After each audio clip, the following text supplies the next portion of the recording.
एक मैं बयान जो बिहार में बड़ा चर्चित है, देवेश चंद्र ठाकुर का बयान कि मुसलमान और यादव ने वोट नहीं किया, कुशवाहा ने वोट नहीं किया। उन्होंने ये कहा कि ये निजी तौर पर आते थे काम कराने के लिए और हम करते थे, लेकिन इन्होंने वोट नहीं दिया। अब ये हमारे पास काम के लिए आए नहीं। इसको लेकर के बहुत चर्चा है। सवाल ये उठता है कि एक पब्लिक रिप्रेजेंटेटिव के तौर पर आप इस बयान को किस तरीके से देखते हैं? देवेश चंद्र ठाकुर के देखिए इस बयान को किस तरीके से आप लेते हैं? देखिए आप इसको समझिए, ये वैसा बयान है, हमको सीखना चाहिए अमेरिका से, अन कंट्री से। गोरा काला के सवाल पर अब्राहम लिंकन का साथ गोरे ने दिया। और आज भी जब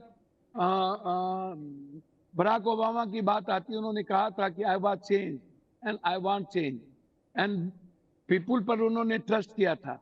भारत ही एक कंट्री है जहां पर जाति पाति से हम निकल नहीं पाते। जब बांग्लादेश और श्रीलंका को याद कीजिए, धर्म की अफीम पे चला गया था तो बांग्लादेश की स्थिति क्या होगी?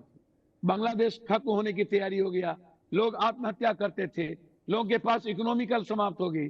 लेकिन जब धर्म और मजहब से बांग्लादेश निकला, तब आप उस बांग्लादेश को देखिए कहां जा रहा है। जो कंट्री भाषा और क्षेत्रवाद पर, रंग भेद पर, आप नेल्सन मंडेला को याद कीजिए, उन्होंने एक लड़ाई लड़ी जिसका सपोर्ट किसने किया? अब एक बड़ी जीत हुई। और महात्मा गांधी से नेल्सन मंडेला हो, चाहे हमारे मार्टिन लूथर किंग लूथर हो, सभी लोगों ने एक्सप्रेशन लिया। महात्मा गांधी जिसने कपड़े खोल के पलेजा घाट पर पूरे देश की, हमारा तो सूफी संत का देश है ना हो, हमारा तो कर्म और अध्यात्म का देश है, हम जाति व्यवस्था में तो है नहीं। कृष्ण की बहन की शादी अर्जुन, अर्जुन की बहन की शादी कृष्ण से, हमारा कर्म प्रधान था। युधिष्ठिर यदि ब्राह्मण थे तो अर्जुन क्षत्रिय था, नकुल सहदेव वैश्य और शूद्र थे। ये तो शिव के काल में भी, किसी काल में आप उठा के देखिए, मुगल ने भी इस तरह का बाइफर्केशन नहीं किया गोरा काला के रूप में। उनको भी भारत का कल्चर और संस्कृति पसंद था। हाँ, उन्होंने गिद्ध दृष्टि रखी मेरी इकोनॉमी पर, उन्होंने गिद्ध दृष्टि रखी मेरी खूबसूरती पर, लेकिन उन्होंने मेरे कल्चर पर हमला नहीं किया, उन्होंने मेरी जीने पर हमला नहीं किया, उन्होंने मेरी विचारधारा पर हमला नहीं किया, और हम उसको मान भी नहीं पाए। ये कोई आज की बात नहीं है। अंबेडकर को आप सोचिए, अंबेडकर की वो लाइन जब उन्होंने दलितों को वोट डालने के प्रावधान की बात किया था, महात्मा गांधी बैठ गए थे महाराष्ट्र में, उन्होंने कहा था ये कैसे, हमारे देश में विविधताओं से भरा विचार है। लेकिन जिस तरीके की बात एक व्यक्ति ने, कोई आज नहीं, नफरत की बात तो हम सब दिन करते रहे। हम सूप बाजे तो बाजे, चलनियों बाजे। आप गोबर पर घी डाल करके क्या उम्मीद करते हैं भैया? आप क्या चाहते हैं? यह वही व्यक्ति है जो दवाई की फैक्ट्री चलाते चलाते पैसे के बदौलत एमएलसी बन गया। ये कब संघर्ष किए, कब राजनीति किए?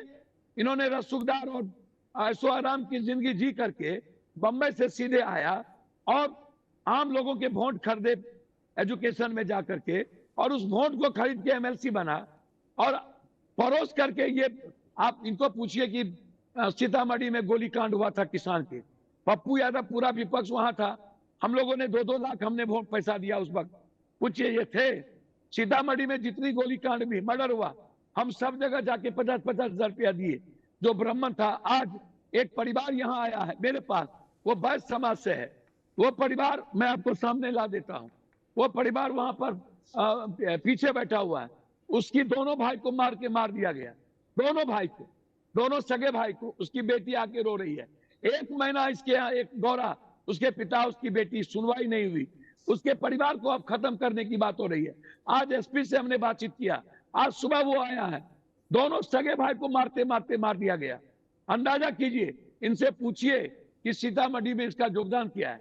माँ जननी सीता, सियाराम की वो धरती, इससे पूछिए आपने कितने बार चेयरमैन के रहते हुए आपने कौन सा, आपने कोई अमेंडमेंट बिल लाया? क्या आप सीता की माँ जननी के उस धरती के लिए, सीता के लिए आपने कुछ सोचा?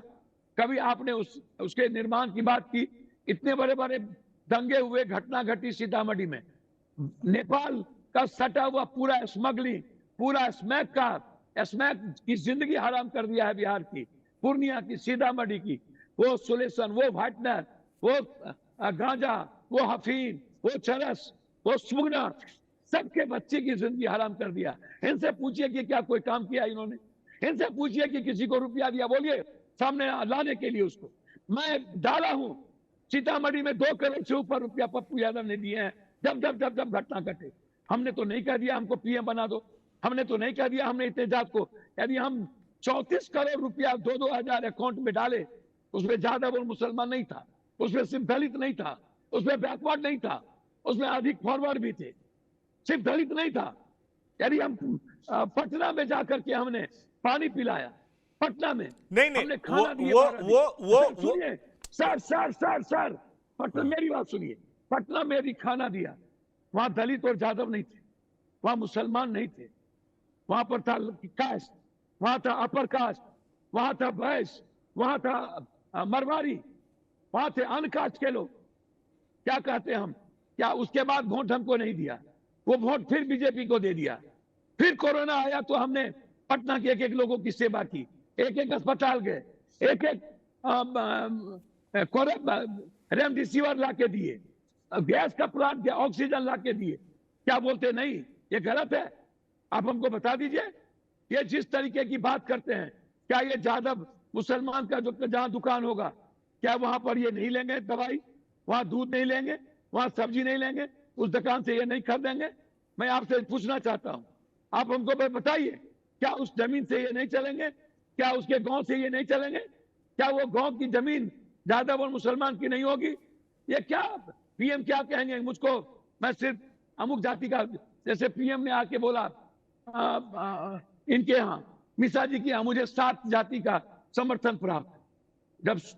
जब बड़े मियाँ तो बड़े मियाँ, छोटे मियाँ सुभान अल्लाह, जब पीएम ये बात करेंगे, ऐसे लोग इतनी नफरत भरी बात करने वाले, इसके यहाँ 17% यादव, 14-15% और 17% मुझको इनके यहाँ मिट्टी आती रोटी खाने जाएगा। ये गंदे लोगों के यहाँ ये जिस तरीके रोटी इनके टुकड़े खाने जाएंगे और ये गाली देता है, ये बात करता है। क्या इसको जादव और मुसलमान के टीचर ने वोट नहीं दिया था?